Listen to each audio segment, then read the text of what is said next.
Welcome ladies and gentlemen to another part of this series. I'm Ghostlike and today we will be integrating the algorithm we have worked on previously with the rest of the system. First I'll show you how the training and the testing from the previous video is implemented. It won't be too hard to understand, and then we'll turn our attention to using the CFR based agent in the game itself. Let's get started. We'll do that by first highlighting how the agents in the CFR module are implemented. The CFR agent I covered in the previous video are implemented as singleton interfaces, which are really just equivalent to functions. As long as they take in a model, an array of actions, and a path probability as arguments, they can split up the follow-up actions and path probabilities into the continuation.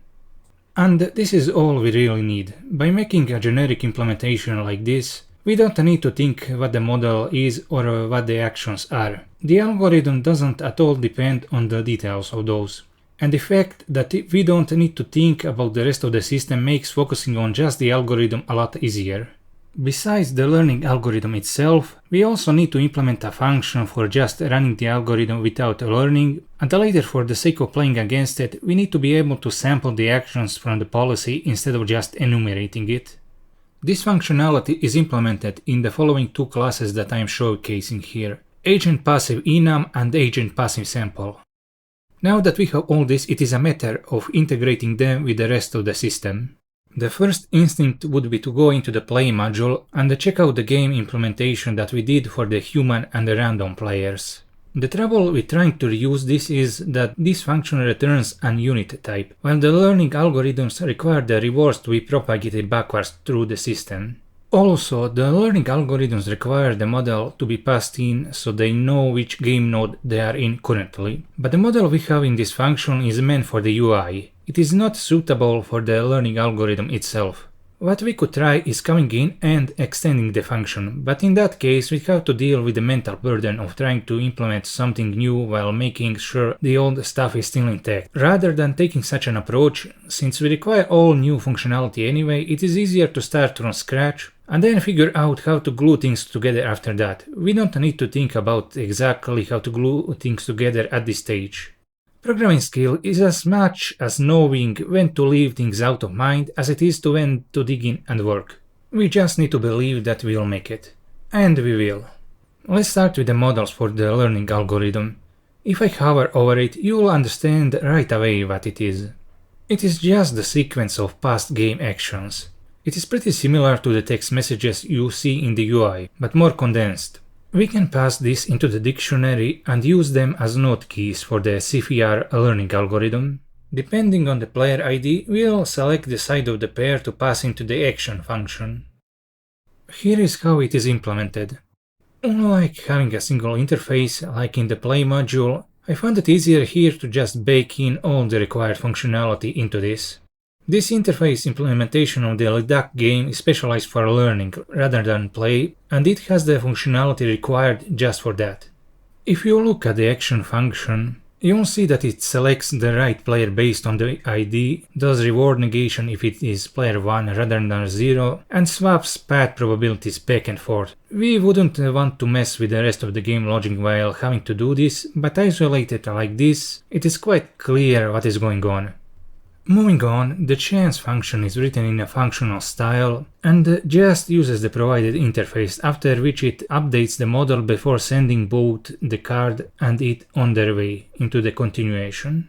Later, if we want to support more than the uniform distribution in chance nodes, maybe for different kinds of games, it would be easy to extend it. In the chance init, we update just the model specific to the player ID, while in the chance node for the community card, we update both. Lastly, we come to the test and game functions. They each implement what is a single iteration in the test and train tabs respectively. Let me rename the game function to train, so it is more clear what they represent. Now that we have these two, we just need to call them inside the relay server somewhere, and we will be able to train as well as test our agents. The from client train and from client test is where this functionality is implemented. These two both run the functions I mentioned previously in a loop. The main difference between train and test is that the test creates a copy of the agent first, otherwise it would affect the actual trained agent and cause it to overfit on the static copy. The loop itself sends the reward to the client after every iteration and the model only after the loop is done. That's why you saw the chart updating in real time while the model only comes in at the end. With that, we have agent training, the game implementation and the relay server integration. You already saw this in the previous video, but let me do a quick demo of running this. This is at 8x speed. It takes a really long time for a Fable project to run for the first time, but after that the hot module reloading makes the modifications a lot faster. Now that we have all this, we are in pretty good shape. All we need to do next is integrate the CFR agent with the game and we'll be able to play against it. I had a bit of trouble with this part, I admit, relatively speaking. I had the learning module implemented and I had the play module from before, which is meant for the actual game. But I wasn't really sure whether to factor out the functionality from the learn module somehow, and it felt very awkward at first to put the functionality into the play module directly. Whenever I get the urge to copy-paste, 95% of the time the better choice is to factor the shared functionality into a function and call it instead. A hard rule I follow is that copying once is borderline, but allowed depending on the context, and copying twice is when it is time to factor the code into a function instead. Anyway, compared to the previous version of the play module, the Leduc game interface has been extended to keep track of the same kind of model that the learning module, which is used for training, does. In the highlighted section, you saw the current action being updated for both of the players, and we do a similar thing in the chance nodes here. Easy peasy, though it does take a while to write all of this. I really want to just play at this point, but we really need to do a review of the UI first, as we've been neglecting it for too long.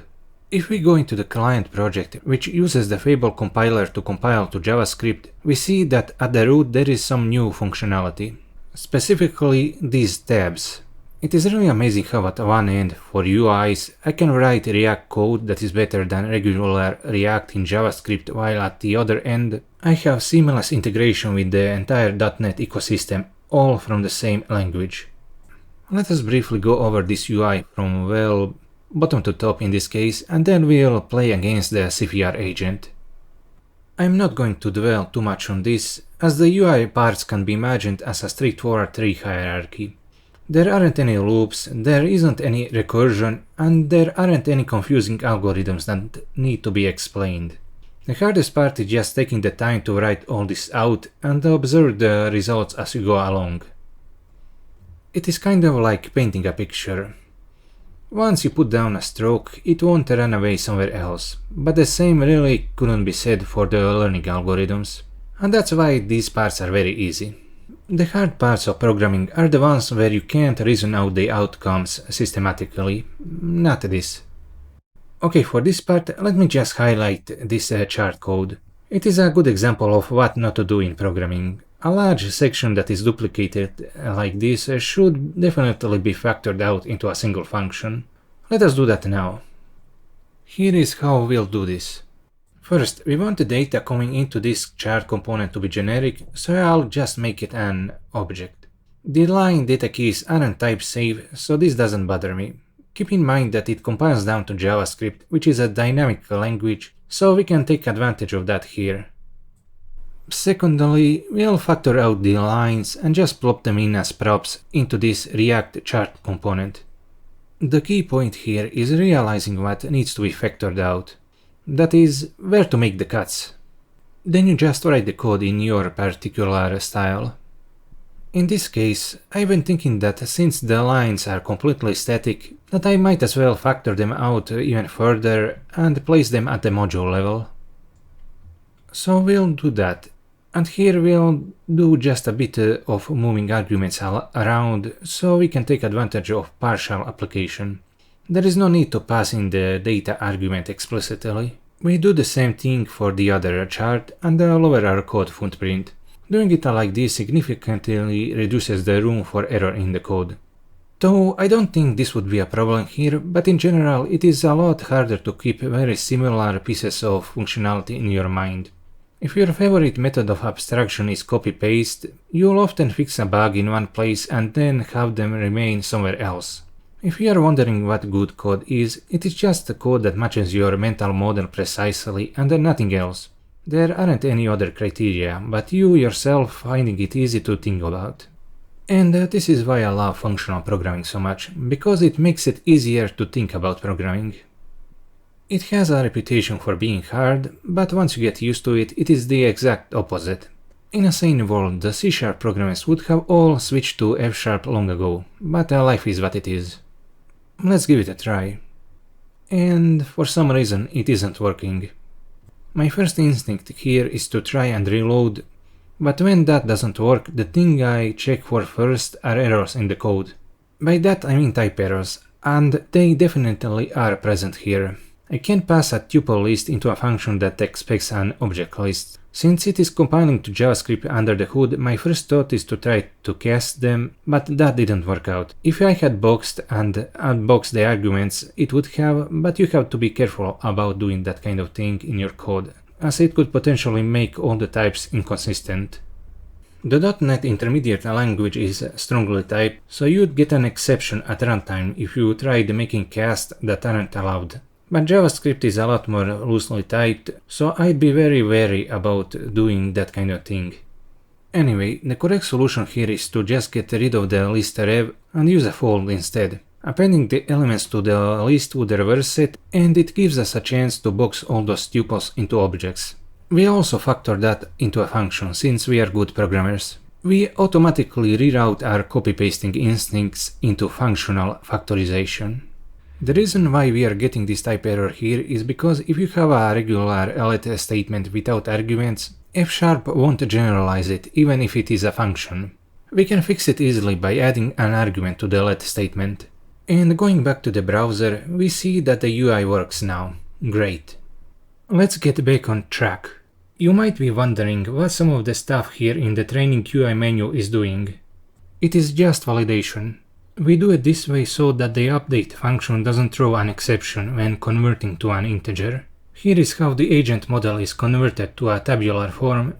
We take the map that is provided and project to the individual HTML elements, or React components in this case. And coming from desktop application development, I really like this quite a bit.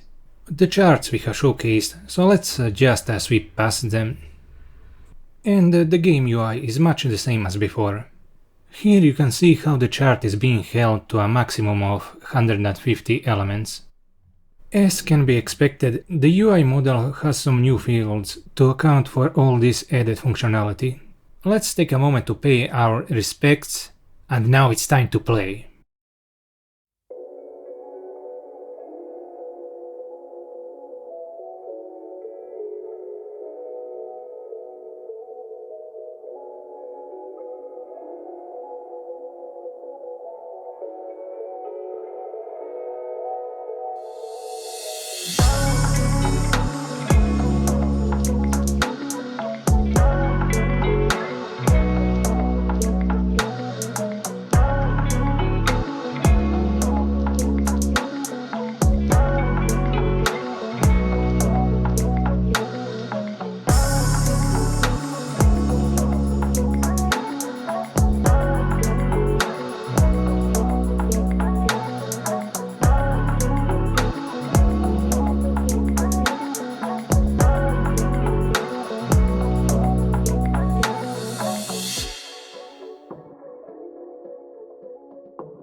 Did you see how it bluffed me in that last hand? Damn. It's definitely playing quite competently. You're welcome to give it a try yourself. Just be sure to do a round of training first, otherwise it will be random. Before we end this video, please like and subscribe, as it keeps me going. Since it's both F# and reinforcement learning, I know that this series won't get anywhere close to the views of some of the other things I could be doing, so every little bit helps to get me closer to the monetization goals. Right now I'm not getting paid to produce these, it's all talking practice for now. In the next video I'll implement the Monte Carlo version of the CFR algorithm, and then we'll move on to no limit hold'em. This has been Ghost-like, and I hope you stay tuned.